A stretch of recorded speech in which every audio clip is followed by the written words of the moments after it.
So if you've been following along for some time, then you'll know I'm on the home straight with this fabric top Telemaster. But the whole point of a fabric top guitar is supposed to be able to see the fabric. And as you can see, it's just a little bit cloudy, a little bit scuffed. So today we're going to be working on the finishing to get this thing looking nice and smart and hopefully bringing out this fabric so it really pops. Now, as much as I hate it, the most important part of any finishing job is sanding. Lots and lots of sanding.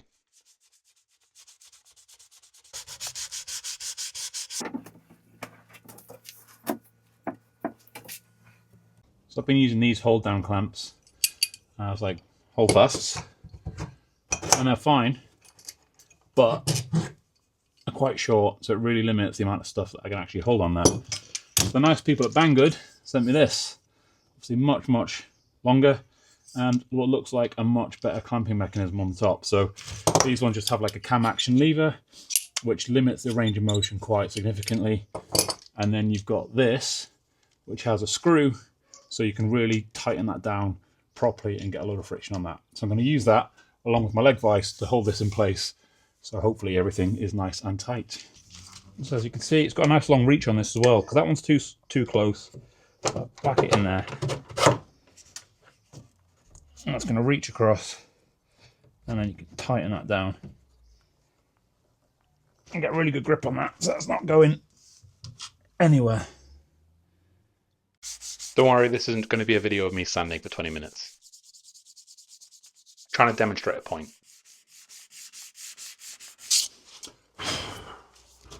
So there are a couple of areas where the binding is just a little bit proud of the wood, and I could sand it by hand, but that looks like it's going to take me forever. I could scrape it, but I can't find a razor blade. And I don't really want to sand it with the big massive Festool orbital sander, because that will probably just rip it completely off and make an absolute mess.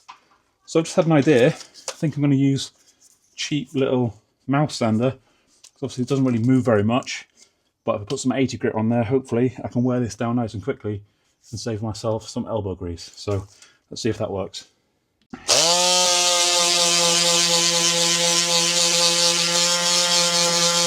Tell you what, you can have a fancy, expensive Festool, but every now and again, something like this looks like it's going to do the job.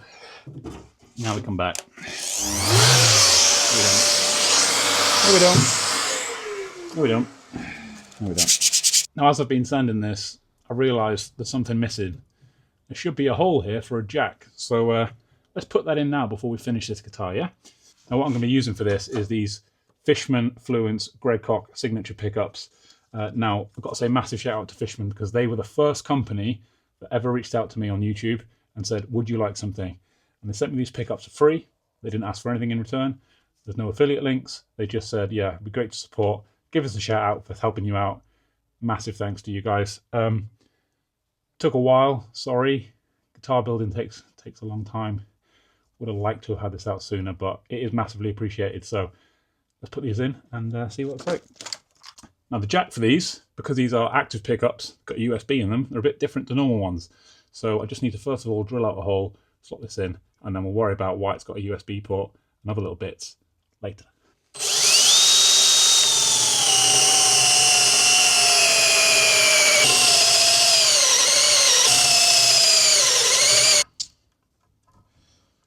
Okay, now what I thought I'd do is recess this in slightly.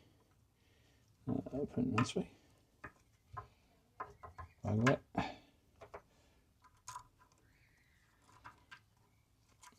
And then I've got it recessed in as opposed to being flush to the top. Now this has absolutely nothing to do with the hole being slightly too large, and this is a design feature. Design feature. Oh, smooth that is, because that design feature. Oh, clever boy. Right, there is now no putting it off. We're going to actually have to sand this thing, which I'm very excited for, as you can tell by my voice. So what I'm thinking is I'm going to work through the grits, basically going diagonally. So put all the scratches in one way, and then once that's all smooth, then go to the next grit, put all the scratches in this way. If I see any scratches going that way, it means I've still got more to do before I move on to the next grit. that's my plan. No idea how long this is going to take. I think I might speed this bit up.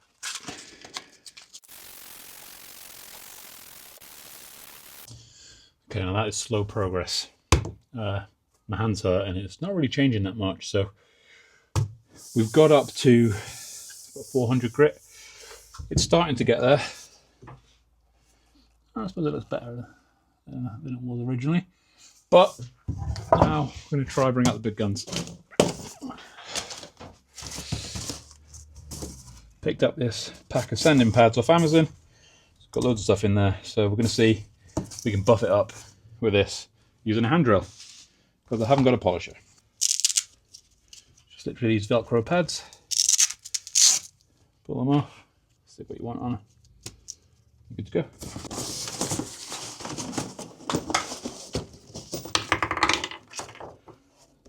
I'm going to use this one step 3-in-1 polish, which I picked up off Amazon again.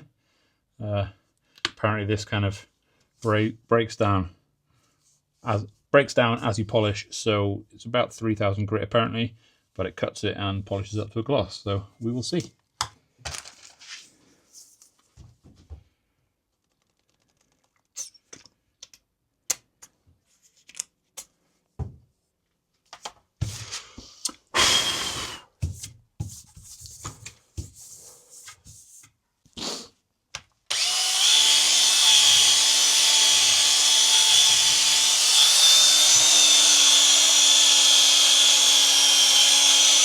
Well, that's exciting, because straight away you can start to see it come to life. Let me just flip it around.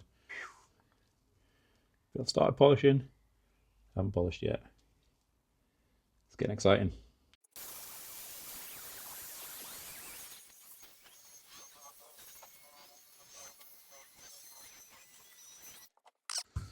It's really starting to pop. Look at that. That's a couple of minutes using a hand drill and some cheap Amazon pads. If you want to check those sanding pads out, I will leave a link in the description, because why bother buying another polishing tool when your hand drill can do it just as well. Oh, that's exciting, not gonna lie. Whoosh. Right, now that is done, I'm going to swap it over and do some buffing. If I can, stupid thing. Chop that up, twist it off.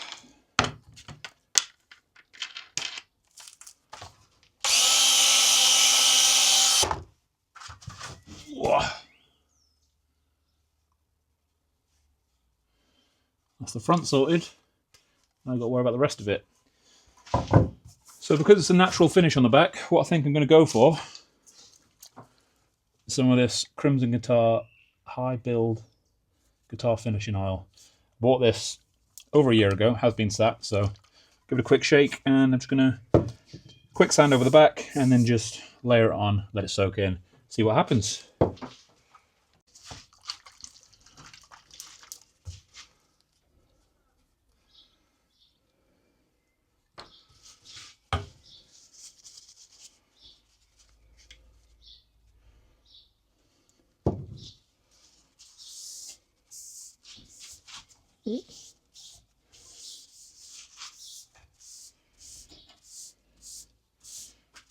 So I've not sealed this. I'm just going to literally go straight in, put loads on, let it soak in, and then worry about the next steps later, because I did start watching his video on how to use this, but I got distracted. So we'll work that out in a bit.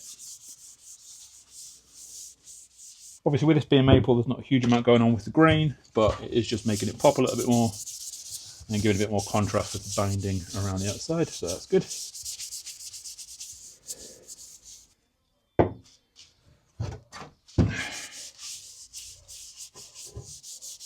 Imagine that's going to soak in quite quick, so I'm just going to go straight away.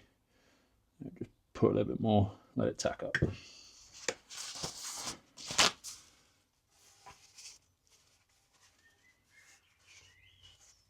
Nice. Let that sit and tack up for a little bit. If I've done it for the body, maybe we'll do it for the neck as well. So let's get this on here as well. I was quite keen to do this because painting guitars is a faff. So I want to try something a bit different. Not that fabric tops aren't a faff.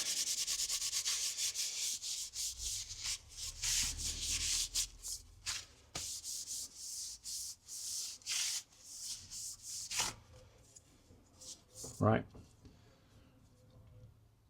First layer on the neck.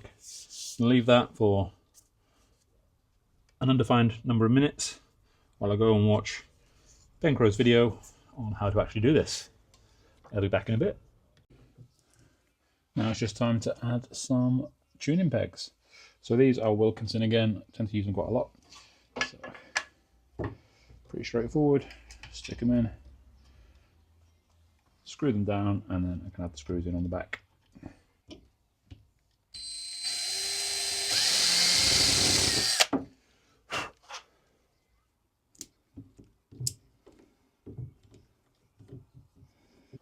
Okay, so now it's time to install some hardware. First thing I need to do is to have a hole going through so I can run the cables for the pickups. So if you'd have a pick guard, you'd normally have a little channel here, but we've not got that. So I need to go all the way through and then through there. And I keep buying what I think are long drill bits. And by the time you have a drill on, that's not going to fit. I'm not going to be able to get that in there. So I thought finally, we're going to stop messing around. That should do it. I reckon that'll get through. So I picked these up. It's like 16 quid for like 3 different bits. This is 8mm and it goes all the way up to 25mm, so that's good. I'm just going to run that through and then install some hardware.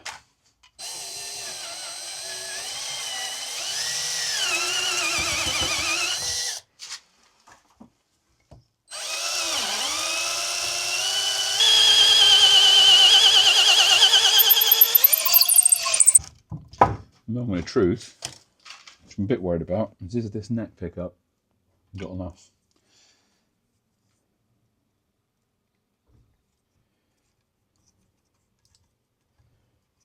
I think we're going to be okay. Oh yeah, plenty. Nice. It's almost like I know what I'm doing.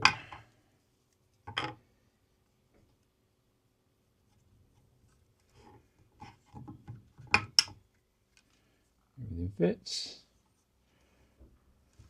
Looking good. So the thing with this control plate, it's a little bit different to normal ones because it is an active pickup. You see you've got your switch here, you've got your knobs, and you've got this magic button as well. And this magic button apparently changes the voicing on the pickup. So you've got your neck pickup combined and your bridge, and then you've got another option for all of them. It just changes the voicing slightly. Kind of thinking it's like a bit of a boost. So if you want to go into a bit of a solo, hit that, get a little bit more out of it. And yeah, quite interested to see what this looks like. I have just realised though that I've not got knobs or switches, so that's good. I don't know why Fishman don't send it with something. That seems a bit strange, but I'm going to have to go on Amazon.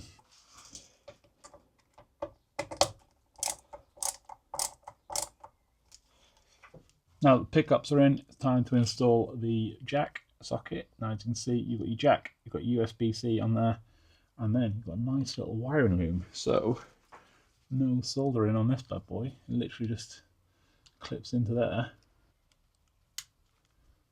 Look at that, that was easy. As you remember, we are going for our design feature, or we are recessing this in ever so slightly, which has nothing to do with the fact that the hole came out a little bit big. Design feature. I had a comment from Adventures from the Workshop of Dreams. It's kind of like getting a message from a celebrity. And he said, put a bit of beeswax on your screws and that will stop them snapping. And you put them in. So I've got some beeswax base finished. We're just going to put some of that on and see if that makes a difference. It's one of the good things about YouTube. Lots of tips and advice. A couple of jerks, but lots of tips and advice. I've just had a look at how this all works. It's pretty neat. So instead, normally you'd connect your signal and your grounds to the pickup selector directly, but on this one, it's kind of going into this chipboard. So I don't know if you can see that, but you've got neck in, ground, bridge in, ground, and then they've got all the fancy circuitry to do everything for you. So it kind of takes the guesswork out of it, which seems pretty logical, pretty sensible. Let's see if I stuff this up.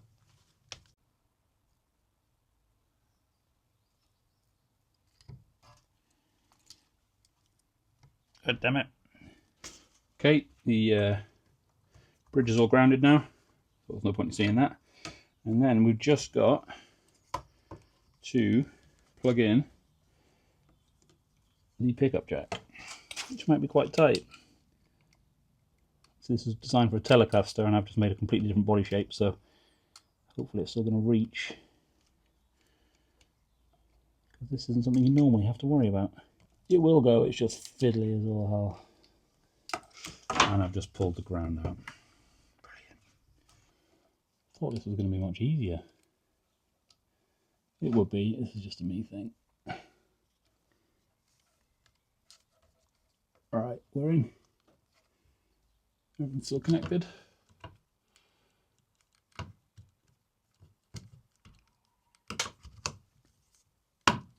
Oh, yes. We're down. Okay, now this control does fit, but it only fits backwards. Ideally, you'd normally have your switch over this side, which would be fine, but because I've got this wiring loom, that's a fixed length, and this is not a normal Telecaster, so I've got a much bigger distance to the jack. So I'm going to have to just put it in this way, which is fine, but then that means that all your switches are going to be the wrong way around. So if you point forward, you're going to be on the bridge pickup, point it that way, you're going to be over there, which is going to mess with your head. So I'm thinking I'm going to swap the wiring around, make it all opposite, so that when you put it forward, you're on the neck, when you put it back, you're on the bridge. Back to soldering. Thought I'd done that bit, but custom guitars. It's going to be fine.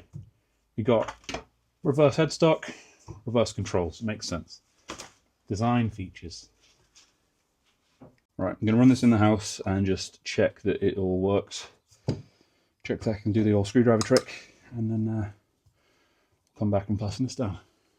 Good news. Passed the screwdriver test. Tapped it all up. Everything worked. Tapped exactly where we should. All the knobs worked. Tone button worked. Switches worked. So now I can fit this down and add a neck maybe. Let's get the neck on. See what this thing starts to look like.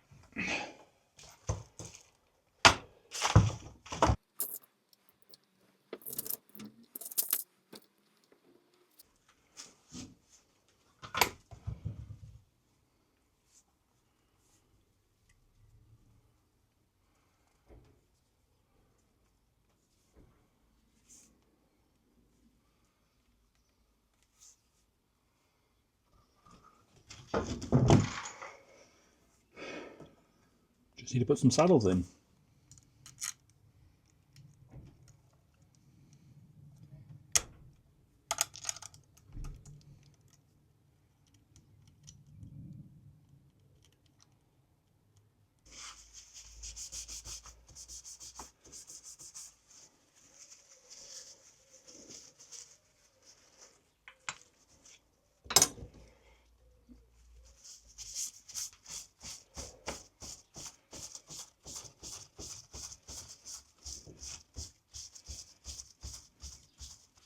Now time for the old classic.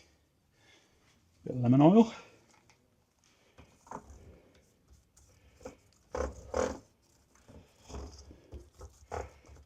I'll do a couple of coats of this because it's the first time it's had anything on it. Put this on, leave it a bit, and then come back in a few hours and probably give it another go.